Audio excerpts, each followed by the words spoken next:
Good evening students.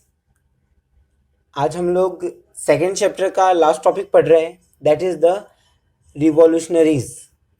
पिछले video में हम लोग ने देखा था कि जब 1815 में नेपोलियन को यूरोपियन पावर्स ने हरा दिया, और यूरोपियन पावर्स कौन थी?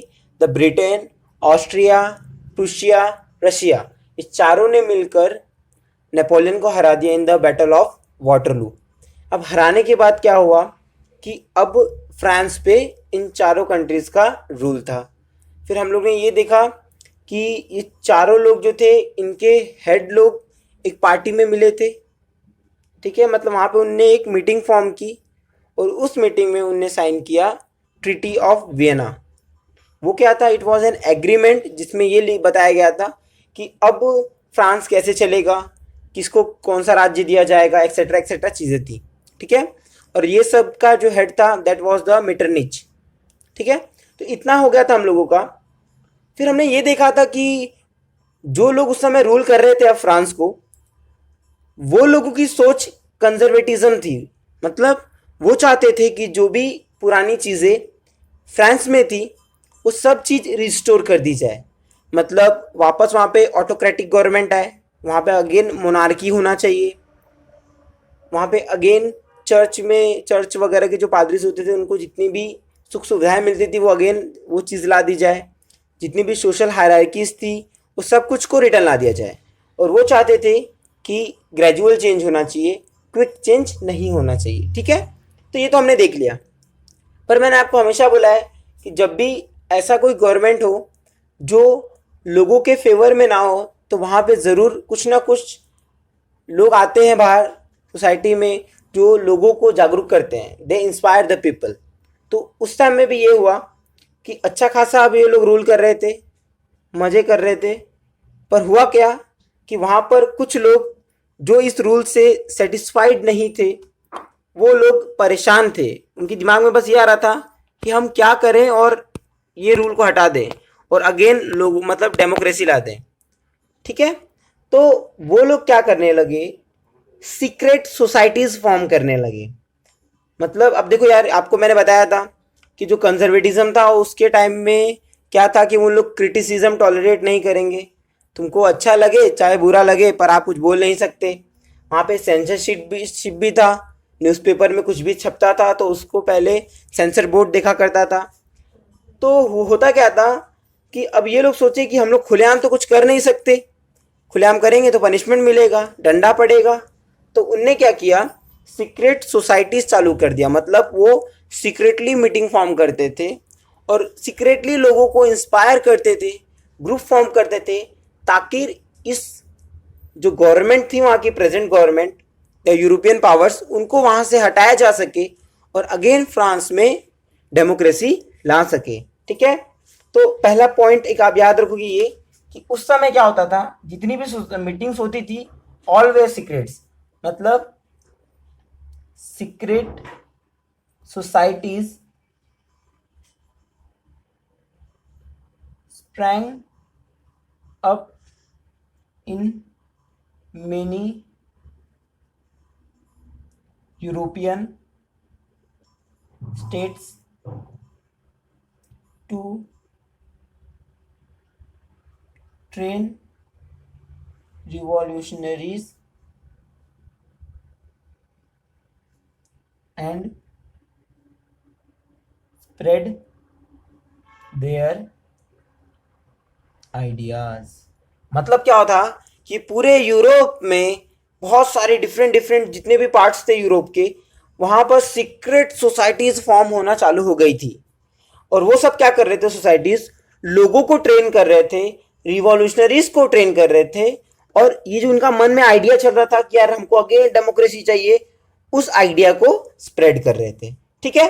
तो ये तो हो गया कि रिवॉल्यूशन क्या हुआ था कि जब मतलब उन लोगों का शासन चल रहा था, ट्रीटी ऑफ वियना भी साइन हो गई, प्रॉपर सब कुछ चल रहा था, पर बहुत लोगों को वो चीज़ पसंद नहीं आई, तो उन्हें ही बोला गया है द रिवॉल्यूशनरीज, ठीक है। तो वो लोग क्या करते थे, वो लोग सीक्रेट में मीटिंग बैठाते थे, ठीक है। पानठेले में बोलो, कहीं पे भी बोलो, तो सीक्रेट में मीटिंग बैठाते थे और वहाँ पर रिवॉल्यूशनरी लोग को ट्रेन करते थे और अपना आइडिया स्प्रेड करते थे, ठीक है। तो ये तो हो गया ये जनरल बात। अब बात आती है कि जो सीक्रेट सोसाइटीज थी इनका एग्जैक्ट एम क्या था, मतलब what was the aim. Next point यही है, एम्स ऑफ सीक्रेट सोसाइटी। जो सीक्रेट सोसाइटी बनाई गई थी या जितनी भी बन रही थी उन लोगों की क्या एम्स थे, मतलब क्या सोच कर या क्या सोच वो लोगों में फैला रहे थे। चलिए वो देखते हैं। तो अब हम लोग देखते हैं कि क्या एम थे सीक्रेट सोसाइटी का। तो सबसे पहला जो एम था उनका, it was to spread the idea of nationalism. आपको याद आ रहा होगा नेशनलिज्म मतलब, ठीक है ना, अपने देश के लिए सोच वगैरह वगैरह। तो उनका यही एम था कि जो लोगों के अंदर ये जो नेशनलिज्म था वो हट चुका था, क्योंकि वहाँ पे ऑलरेडी ऑटोक्रेटिक गवर्नमेंट थी, तो लोग उस बारे में सोच ही नहीं रहे थे। तो वो ये चाहते थे कि सीक्रेट सोसाइटी तो बनाया, अब लोगों के दिमाग में नेशनलिज्म का आइडिया लाना चाहते थे। ठीक है, अब देखिए जो वीडियो बनाते समय जो भी मैं आपको मजाक में बोलता हूँ वो लो आप पेपर में मत लिख के आइएगा। पेपर में आपको वही लिखना है जो मैं यहाँ पे नोट्स में लिखता हूँ। ठीक है, वो पानठेले पे तो सीक्रेट मीटिंग्स होंगी नहीं, सारे सीक्रेट मीटिंग्स कोई सीक्रेट प्लेस पे ही हुआ करती होंगी। ठीक है, चाहे वो क्लब हो एक्सेट्रा एक्सेट्रा। तो पहला चीज तो ये हो गया। सेकेंड जो इनका एम था, इट वॉज ऑलवेज अपोजिंग या अपोज मोनार्की। आपको पता था वहां पे मोनार्की रूल था, मोनार्की रूल बैक वापस आ चुका था यूरोप में। तो वो क्या करते थे, मोनार्की को अपोज कर रहे थे, कॉमन सी बात है ये। और फिर एक चीज था, क्या था कि दे वांटेड फ्रीडम, मतलब वो चाहते थे कि लोगों को फ्रीडम मिले एंड ऑटोक्रेटिक रूल। मैंने आपको ऑटोक्रेटिक रूल का मतलब समझाया था, रूल लाइक अ डिक्टेटरशिप। जो बोलेगा हेड वही फॉलो करना पड़ेगा, जो नहीं बोलेगा उसको लटका दिया जाएगा। ठीक है, तो वो क्या चाहते थे कि लोगों को फ्रीडम मिले और ये जो भी ऑटोक्रेटिक रूल था ये हटे, हमें चाहिए डेमोक्रेसी। और फोर्थ चीज जो वो चाहते थे, दे वांटेड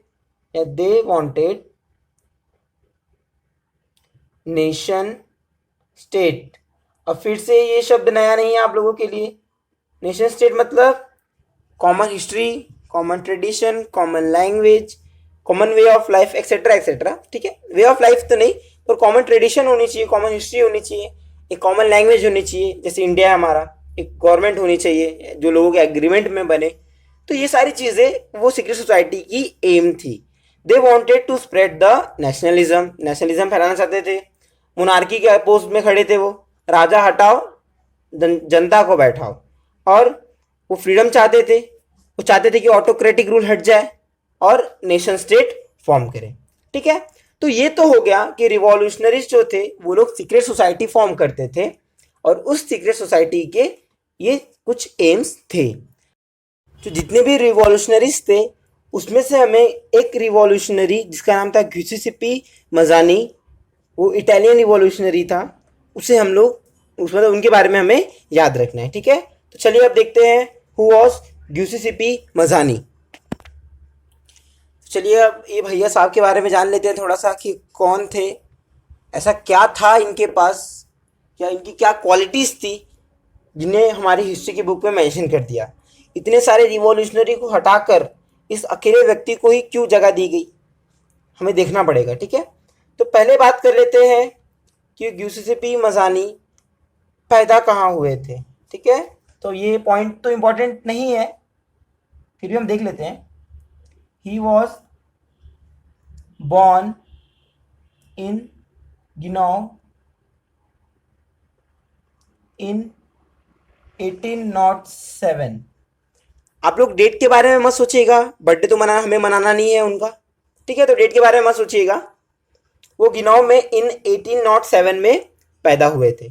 ठीक है, अब हम लोग देखते हैं इनके बारे में। ठीक है, तो आप पहले पॉइंट लिख सकते हो ये कि ये जो ग्यूसेप्पी मज़ानी थे, he was an Italian revolutionary, या इट वॉज लिख सकते हैं या ही लिखते हैं, he was an Italian revolutionary,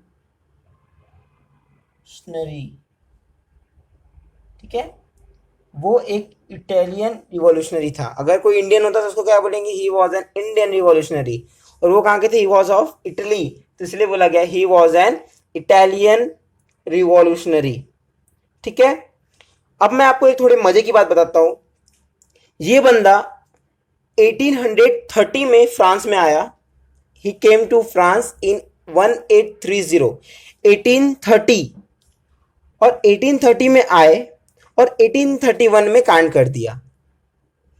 अब आप ये बोल रहे होंगे मैं क्या कह रहा हूं, तो आपको जैसे मैंने बताया था कि उस समय कोई भी क्रिटिसिज्म नहीं चल रहा था, कुछ भी कोई कम ज़्यादा नहीं कर सकता, पर ये भैया ने क्या किया कि 1831 में इनने क्या किया, एक ल्यूगेरिया एक जगह है जहाँ पर इनने रिवॉल्यूशन अटेम्प्ट किया, और वो भी कौन से एज में, ही वॉज जस्ट 24, ठीक है, सिर्फ 24 साल की एज में इनने ल्यूगेरिया में एक रिवॉल्यूशन अटेम्प्ट किया, जिसके कारण इनको जेल में डाल दिया गया, ठीक है।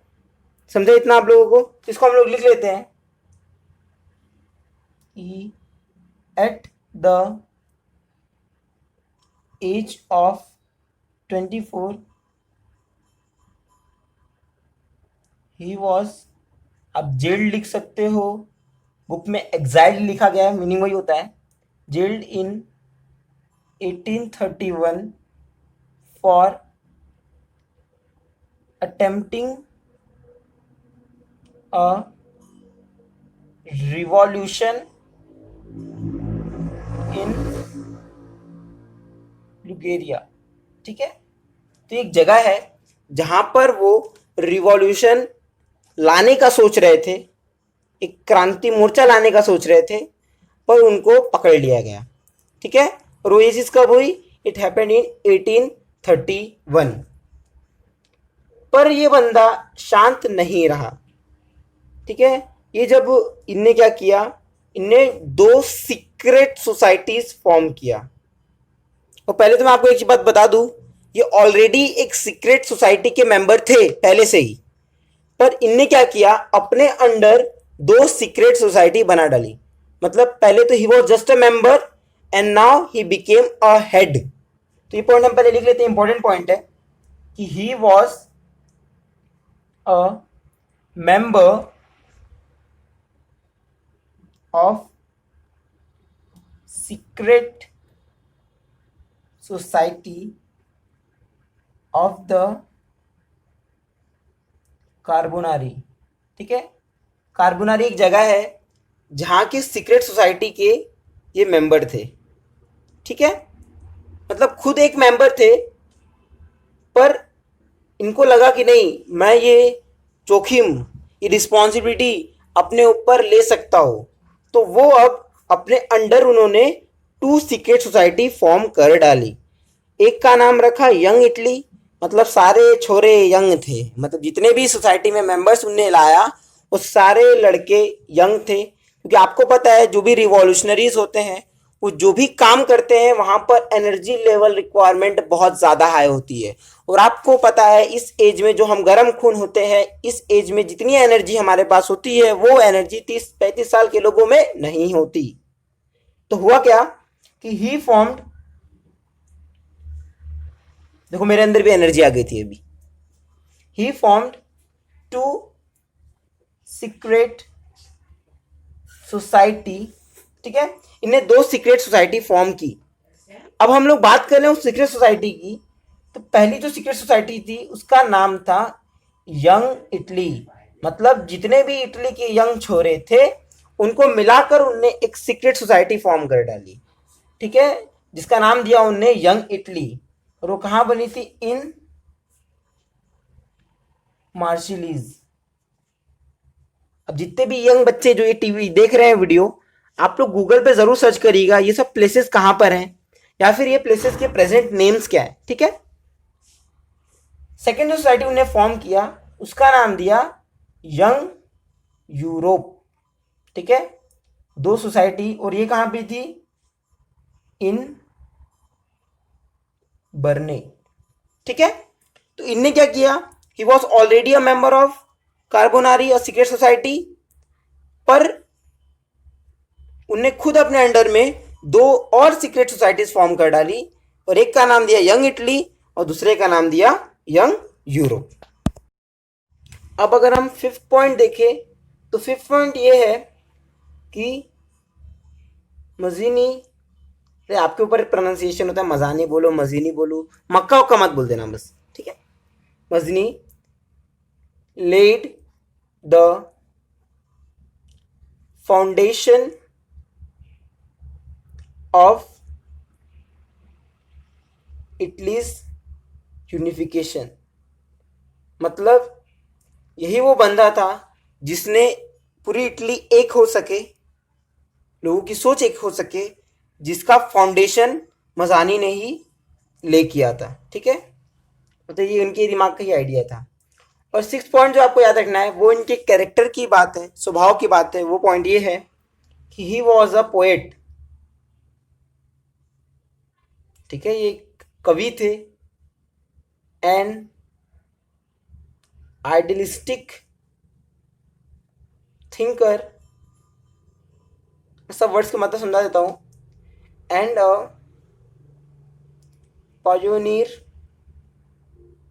प्रोयनर, अभी पता नहीं आप प्रोनाउंस क्या करते हो इसको, ठीक है, ऑफ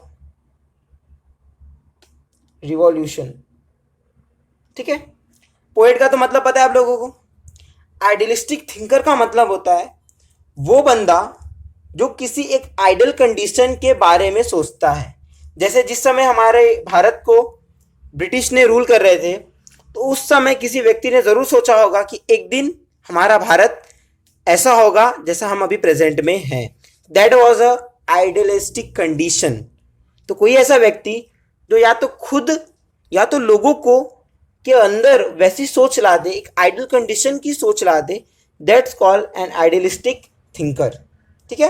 और पायोनियर ऑफ रिवॉल्यूशन मतलब ही वॉज अ स्टार्टर। जो भी रिवॉल्यूशन हुए थे तो लोग का क्या नाम है कि ये एक स्टार्टिंग पॉइंट थे, किसके, जितने भी रिवॉल्यूशन हुए थे उसकी स्टार्टअप जो भी किया था, ही वॉज अ पायोनियर, मतलब उसके एक हेड व्यक्ति थे, हम कह सकते हैं। मतलब जो भी इनके कारनामे होते थे वो बहुत सराहनीय थे, इट वॉज अप्रिशिएबल। तो इन्हें पायोनियर ऑफ रिवॉल्यूशन कहा गया। आप गूगल पे इस टर्म्स के मीनिंग ढूंढ कर ज़रूर लिख लीजिएगा, ठीक है। पायोनियर मतलब क्या होता है कि जो भी ह्यूमन बींग्स है तो उसमें थोड़ा सा एक हेड होना, ठीक है, सोसाइटी में हेड होना, तो वैसा टाइप का ये व्यक्ति था। तो ये 6 पॉइंट्स आपको यूसीपी मजानी के अंडर में याद रखने हैं। सबसे पहला पॉइंट क्या था कि वो एक इटालियन रिवॉल्यूशनरी था, और 24 की एज में उसे जेल कर दिया गया। क्यों? Because he was attempting a revolution in Liguria. वो खुद एक मेंबर थे सीक्रेट सोसाइटी कार्बोनारी के, और उनने वहाँ पर 2 सीक्रेट सोसाइटीज फॉर्म किए, that was young Italy and young Europe. उन्हीं ने इटली यूनिफिकेशन की फाउंडेशन ले की, और वो खुद एक पोएट थे, एक आइडियलिस्टिक थिंकर थे, and a pioneer of revolution, ठीक है। तो ये था सेकेंड चैप्टर का last topic, that was the revolutionaries. क्या क्या चीज़ हमने पढ़ी? रिवॉल्यूशनरी मतलब वो लोग जो कुछ सोसाइटी से अलग चाहते थे। वो चाहते थे अगेन एक डेमोक्रेसी हो, लोगों को इंडिपेंडेंस मिले, नेशन स्टेट हो। फिर हम लोग ने उनके अंडर में एक खास व्यक्ति दैट इज़ यूसीपी मजानी, उनके बारे में देखा और उनकी कुछ फीचर्स देखे, ठीक है। तो अगर अब हम क्या करें, अगर एक डेट रिवीजन जैसा कर लें तो क्या क्या चीज़ें हमने देखी। अगर हम देखते हैं तो हमने सबसे पहला पढ़ा 1789 में क्या हुआ, फ्रेंच रिवॉल्यूशन, ठीक है। 1789 में फ्रेंच रिवॉल्यूशन हुआ। फिर हमने पढ़ा कि 1799 से लेकर 1815 तक किसने रूल किया? नेपोलियन, ठीक है, नेपोलियन ने रूल किया।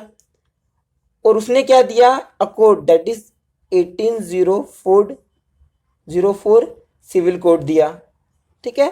फिर हमने देखा कि जब 1815 में नेपोलियन हार गया बाय द यूरोपियन पावर्स, तो वहाँ पर साइन की गई ट्रीटी ऑफ वियना, ठीक है। और इसके यहाँ पे हेड कौन था? द हेड वॉज मीटरनिच, ठीक है।